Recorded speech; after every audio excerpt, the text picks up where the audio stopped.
E aí, pessoal, tudo bem com vocês? Hoje a gente vai dar continuidade às nossas videoaulas aqui do cursinho Ideia. Vamos lá! Hoje a gente vai estudar quinhentismo e barroco, referente à nossa aula 3, ok? Aqui, quinhentismo.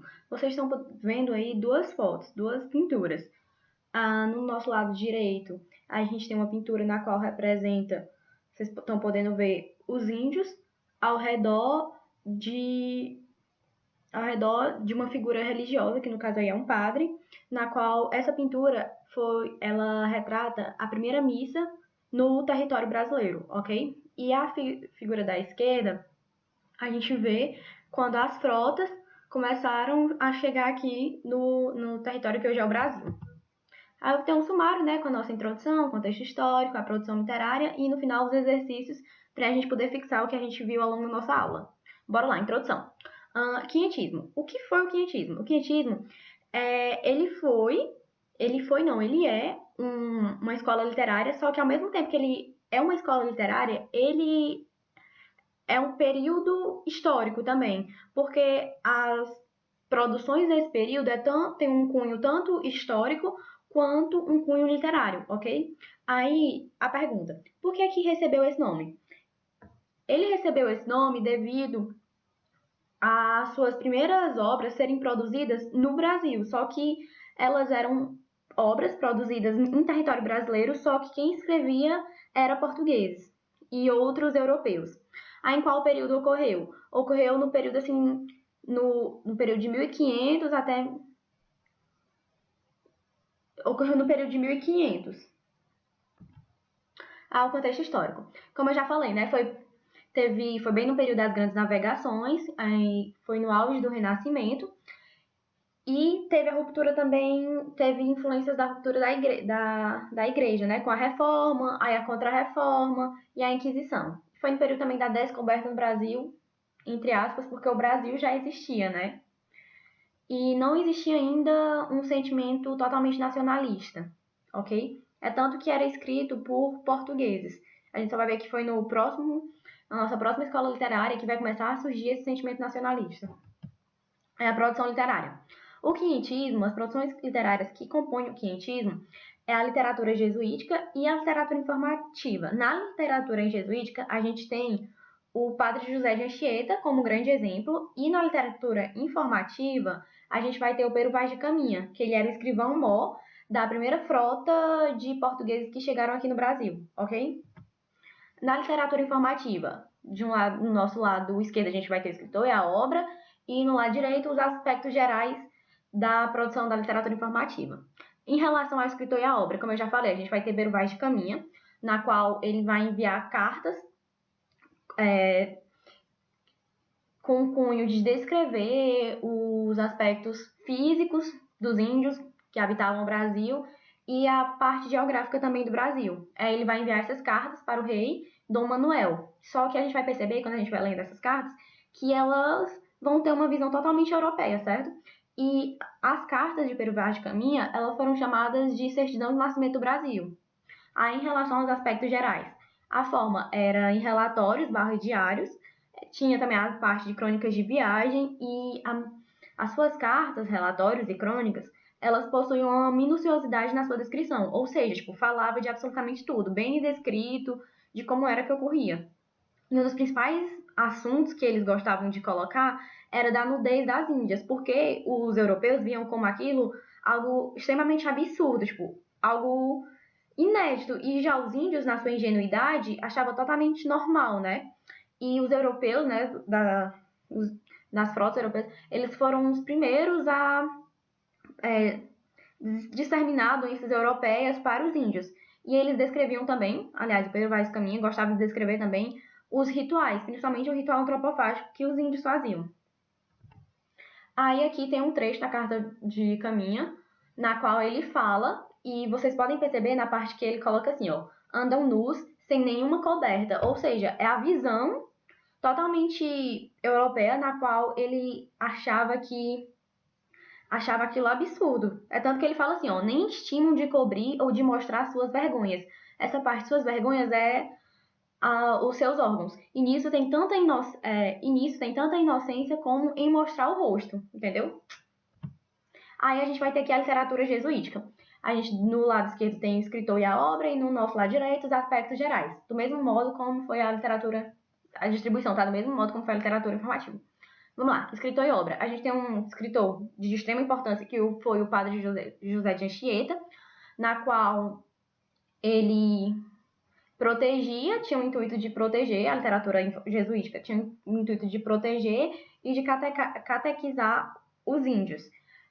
O padre José de Anchieta, ele escreveu poemas altos e ele foi responsável pela gramática tupi.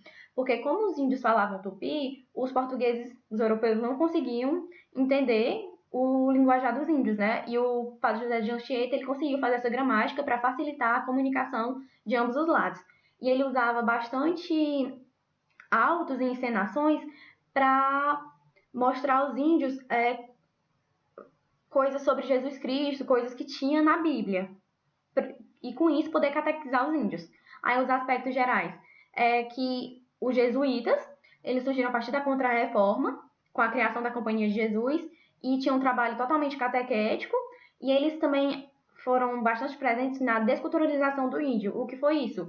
Meio que tirar a cultura do índio que ele tinha, da sua religião, essas coisas, e levar ele para a cultura europeia. Só que o índio não era totalmente aceito na cultura europeia. Entendeu? Aí os exercícios. Sobre a literatura produzida no primeiro século da vida colonial brasileira, é correto afirmar? É formada principalmente de poemas narrativos e textos dramáticos que visam a catequese. B. Inicia com a prosopopeia de Bento Teixeira, o item B aí a gente já sabe que é errado, que tá falso. C.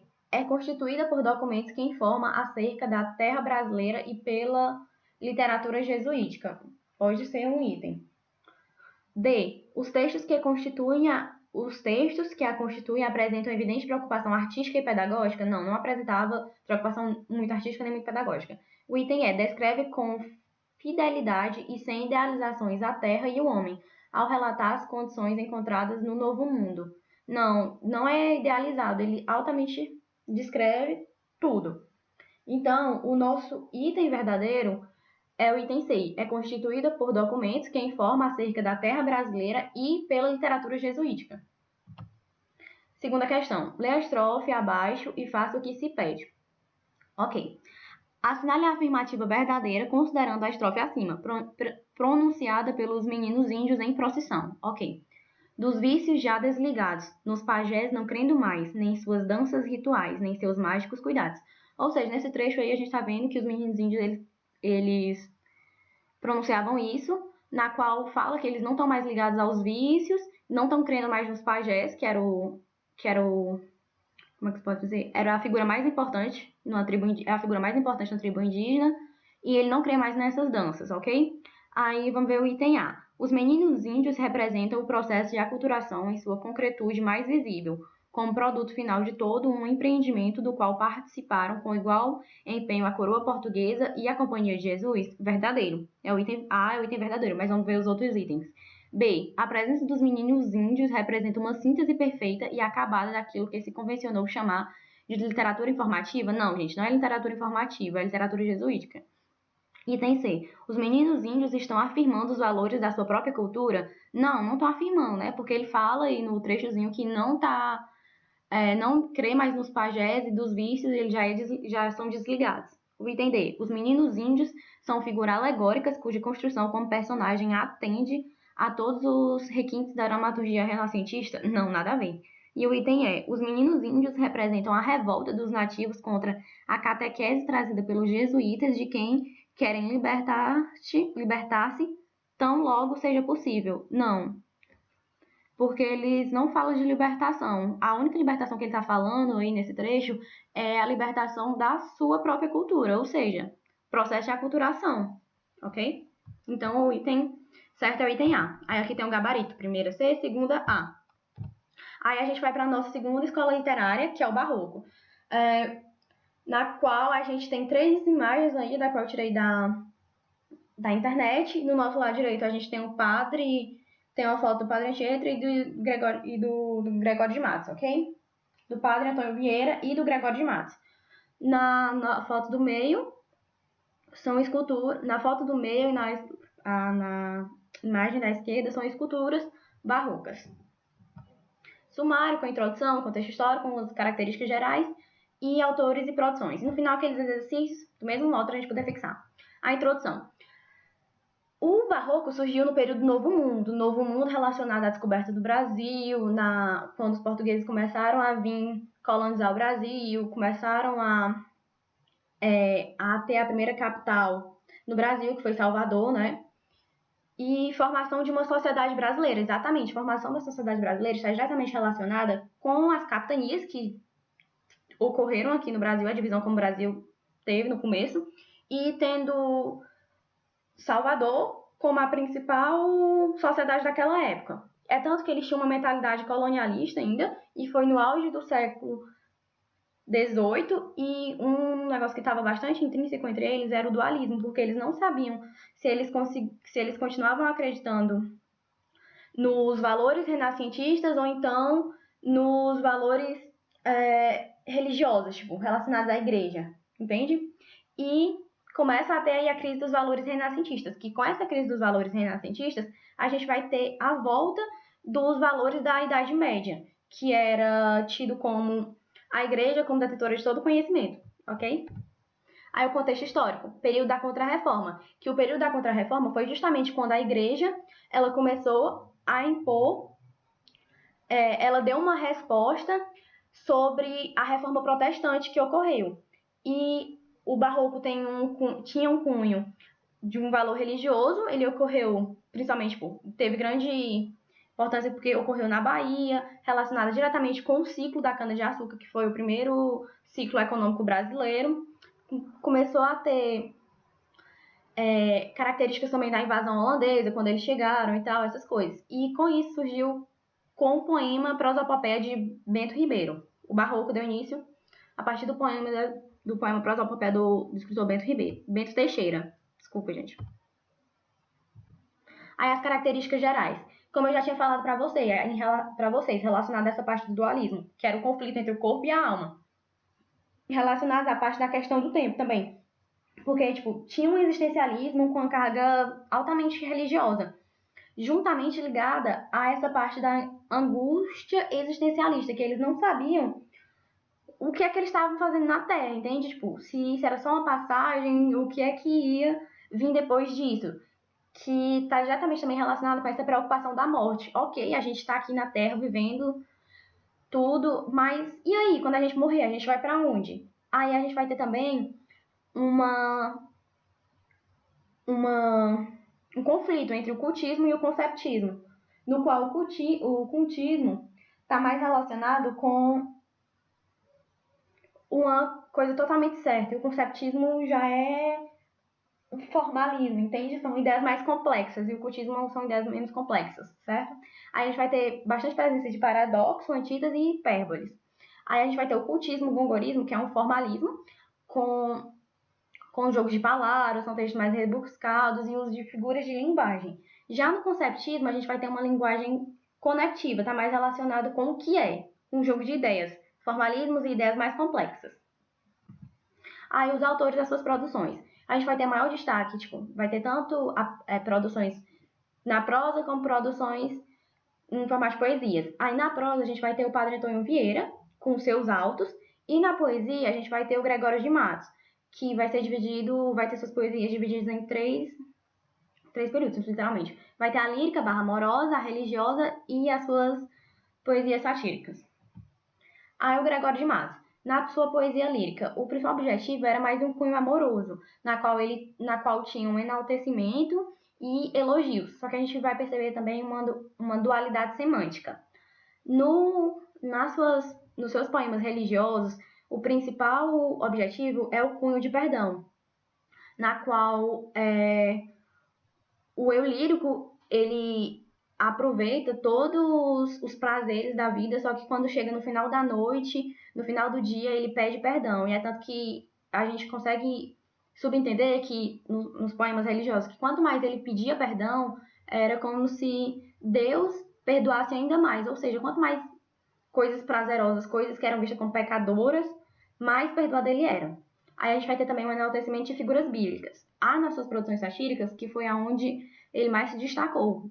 E foi graças a essas produções satíricas que ele recebeu o nome de Boca do Inferno, na qual ele criticava toda a sociedade da Bahia, toda a classe, ele criticava, tipo, criticava os africanos, criticava os escravos, criticava a sociedade, tipo, rica, todo mundo, criticava todo mundo. E uma das coisas que ele inovou foi o uso de palavrões nos seus poemas. Aí vocês estão vendo aqui um exemplo de poesia lírica, um exemplo de poesia religiosa e um exemplo de poesia satírica. Aí vocês vão ver aí na parte da poesia satírica que ele começa a usar palavrão, né? A parte fuder aí. A palavra fuder. Aí a gente vai ter o Padre Antônio Vieira, com suas características gerais. Ele era um jesuíta e ele foi tido como imperador da língua portuguesa. E ele promoveu também, como ele era um jesuíta, né? Ele tinha o intuito também de catequizar e proteger os índios. E ele criticava também o próprio clero, tipo, suas obras, que é o Sermão da Sexagésima, que é uma sua obra altamente importante, tinha um cunho de criticar o próprio clero. E relacionado às suas obras, tinha as profecias, as cartas e os sermões, na qual as profecias tinham um cunho de visualização de um futuro, as cartas descreviam a situação da época e os sermões tinham o intuito de promover lições morais. E o Sermão da Sexagésima foi a obra mais importante, na qual ele criticava também até o próprio clero. Aí só retomando aí a parte do barroco, que o conteúdo geral das produções produzidas no período do barroco era essa dualidade entre o antropocentrismo versus o teocentrismo, essa dualidade entre o mundo material versus o mundo espiritual, tipo fé e razão. Em relação ao cristianismo, a gente vai ter a Contra-Reforma, né? Vai ter a restauração da fé religiosa medieval, como eu falei para vocês, tipo, os valores da Idade Média vai voltar e juntamente a isso vai ter a efemeridade do tempo, que a sociedade não sabe como é que vai ser quando eles morrerem, para onde é que eles vão, essas coisas. E em relação à forma, era uma linguagem figurada e um vocabulário altamente culto, ok? Aí os exercícios. Com referência ao barroco, todas as alternativas estão corretas, exceto que é o item falso. Vamos lá. O item A. O barroco estabelece contradições entre espírito e carne, alma e corpo, morte e vida. Isso aqui é o item verdadeiro. O item B. O homem centra suas preocupações em seu próprio ser, tendo em vista seu aprimoramento com base na cultura greco-romana. Vamos olhar o item C. O barroco apresenta como características marcantes o espírito de tensão, conflito entre tendências opostas, de um lado o teocentrismo medieval, de outro o antropocentrismo renascentista, que é verdadeiro. O item D, a arte barroca é vinculada à Contra-Reforma, verdadeiro também. Por que é vinculada à Contra-Reforma? Porque, como eu falei para vocês, vai ter valores da Idade Média, tipo, valores religiosos relacionados à Idade Média, na qual a Contra-Reforma é a resposta da Igreja às reformas protestantes, ok? E junto a essa resposta da Igreja, que é chamada de Contra-Reforma, vai ter essa disseminação de que só Deus salva. O item é: o barroco caracteriza-se pela síntese obscura, o uso de hipérbole e de metáforas. É verdadeiro. Então, por eliminação, logo, o item errado, que é o que a questão pede, é o item B. Vamos ver a segunda questão aqui, ó. Com uma elaboração de linguagem e uma visão de mundo que apresenta princípios barrocos, o soneto de Gregório de Matos apresenta temática expressa por... Vamos ler, tem que ler isso aqui. Quando Deus redimiu da tirania, da mão do faraó endurecido, o povo hebreu amado e esclarecido, Páscoa ficou da redenção do dia. Páscoa de flores, dia de alegria. Aquele povo foi tão afligido, o dia em que por Deus foi redimido. Ergo sois vós, Senhor, Deus da Bahia, pois mandando pela alta majestade, nos remiu de tão triste cativeiro, nos livrou de tão civil calamidade. Quem pode ser senão o verdadeiro? Deus que vejo estipar desta cidade, o faraó do povo brasileiro. O soneto de Gregório de Matos apresenta temática expressa por visão cética sobre relações sociais? Não. Ele fala da tirania na cidade da Bahia, esse poema. B. Preocupação com a identidade brasileira? Não. C. Crítica velada à forma de governo vigente. Exatamente, é o item verdadeiro. Vamos ver o item D. Reflexão sobre dogmas do cristianismo? Não, não reflete sobre isso, não. O item é questionamento das práticas pagãs na Bahia? Não. Ele fala realmente sobre a tirania na qual a Bahia estava sendo governada. Então, logo, o item verdadeiro, o item correto, é o item C. E aqui é o gabarito, primeira B, segunda C. Gente, é isso. Qualquer dúvida, deixem nos comentários que a gente vai tentar resolver o mais rápido possível. E obrigada aí pela atenção.